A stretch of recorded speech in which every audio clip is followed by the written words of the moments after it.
Alright, so what's going on today, guys? So, the small block's out of the Suburban.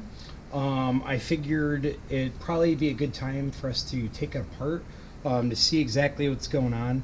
So, it probably wasn't super clear from the video exactly what we were thinking was going on with it. So, I did run a compression test in all of the cylinders. We were getting some odd results though. So cylinders 8 and 6 definitely had coolant in them for sure. But cylinders 5 and 7 on the other side also had wacky big compression compared to the front cylinders, which had virtually no compression. So I have not taken these valve covers off. I haven't looked really at this motor pretty much at all. So I figured I would take off the heads real quick and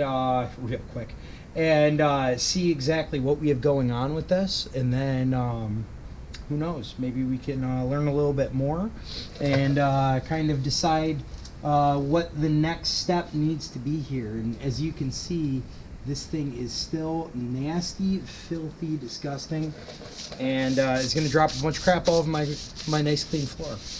So yeah, let's get cracking into this, and hopefully we can learn something.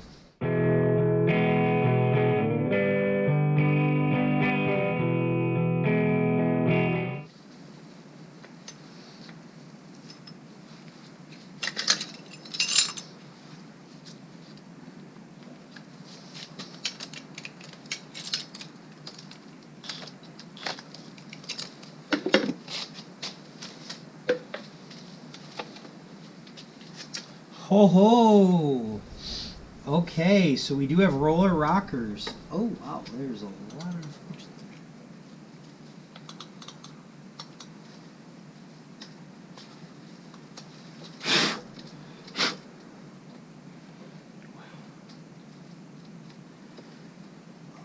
Okay. Is it not latched?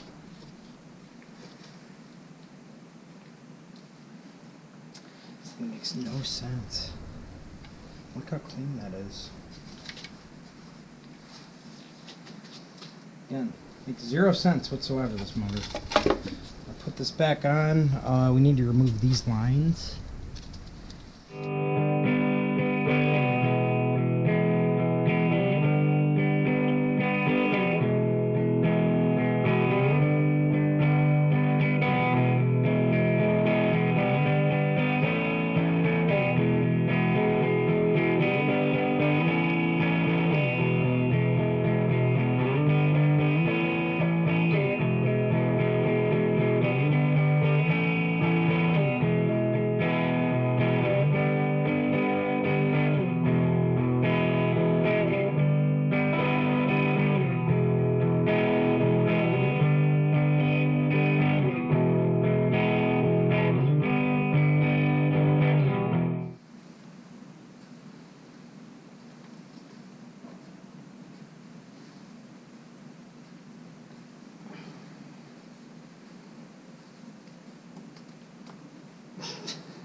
This is like a glue.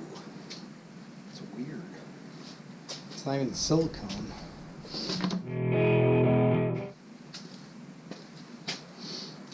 It's got lifter bars too. So just what a weird motor.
well, I think we're going to leave it there for tonight.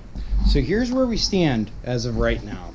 So I've got both the heads off. I'm just going to probably toss that over there. Intake is off. Intake is some GM performance something or other. I mean, I've got the block about as part as I can take it for right now.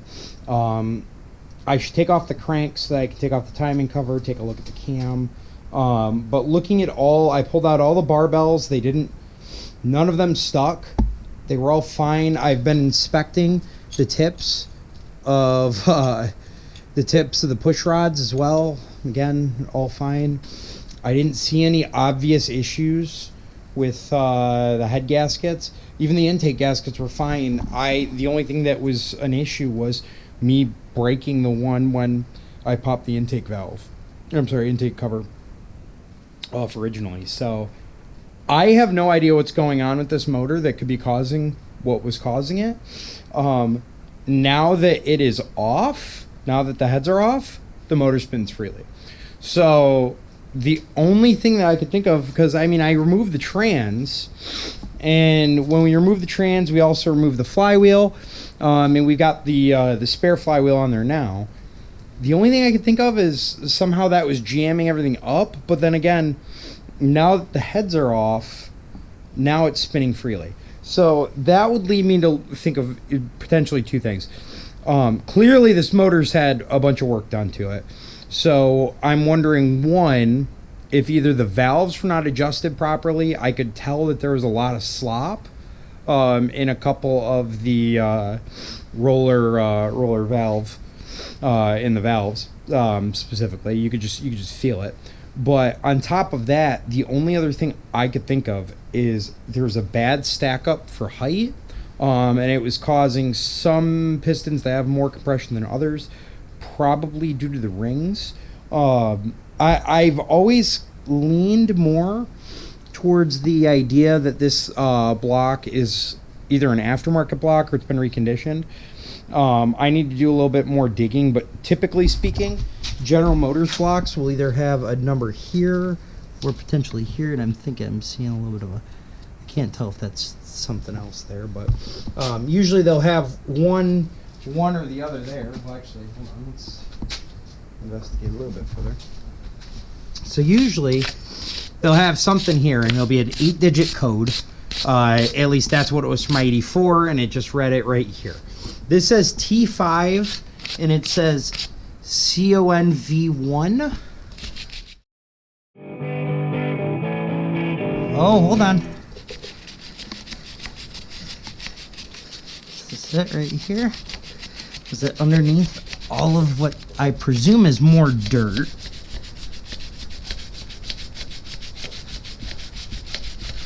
Ah, yes it is.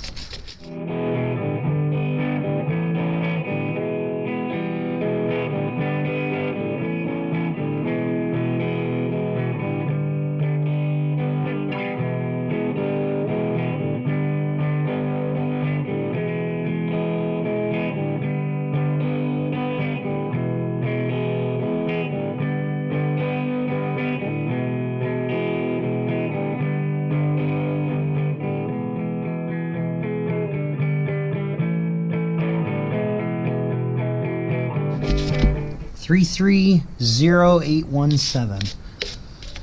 Man, that was just buried in crap yet again.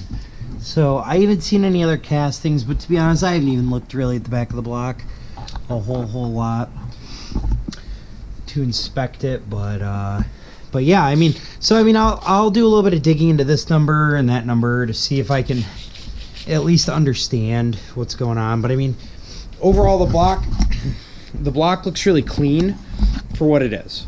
So that's what's very interesting to me.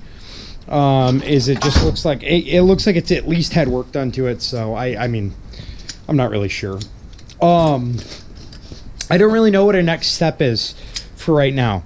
So I need to think about if I am taking this motor to a machine shop to understand what's going on with it. As I know some plans have previously changed around what we're gonna do with the motor, but I still haven't made up my mind. So, I mean, I'm going to keep digging into this mystery motor to try to see what's going on with it. The only thing I can think of right now is potentially it was just not assembled correctly. Maybe. Also, it was weird on the China wall. So right here, as well as right up here, it was like a glue. It was like a really weird, yeah, here it is. Like it's like almost like a clear. It to me it looks like super glue. It doesn't look like any type of silicone that I've been familiar with. Generally you'd use like a gray up here, but this doesn't look like that. It literally looks like glue. It's brown, like aged glue. So I'm not really sure what that exactly is. I probably doesn't even matter. But yeah, we're gonna probably keep tearing into it, figure out the cam situation. I definitely, with the state of it having coolant in the block, we're gonna have to pull at least one main bearing to see if the bearings are shot. Definitely take a look at the cam, but looking at all of the lifters themselves, all of the rollers look completely fine. I didn't see a single one with any wear on it, or I should say wear out of the normal range of all the rest of them. To be honest, it doesn't even look like this motor was ran for very long at all. So we'll see what's going on with it. I was even having a hard time looking up the pistons, so but we'll see what's going on. From my knowledge, a 30 over 350 is what, a 355, or is it a 383? I mean, we can definitely take a look to see what the crank is too, but who knows? I mean, this thing could be a 400, given everything that we're seeing right here. So, because I know with 30 over is definitely plays into a 400 with a different crank. So we'll see what's going on with this. I have no idea what this motor is. I have absolutely no idea what this motor is. So we're just gonna have to keep digging. So thanks for joining us tonight, and hopefully you guys have been getting some interest out of me having zero idea what's going on with this and continuing to dump loads and loads of dirt in my garage. So I will see you guys next time.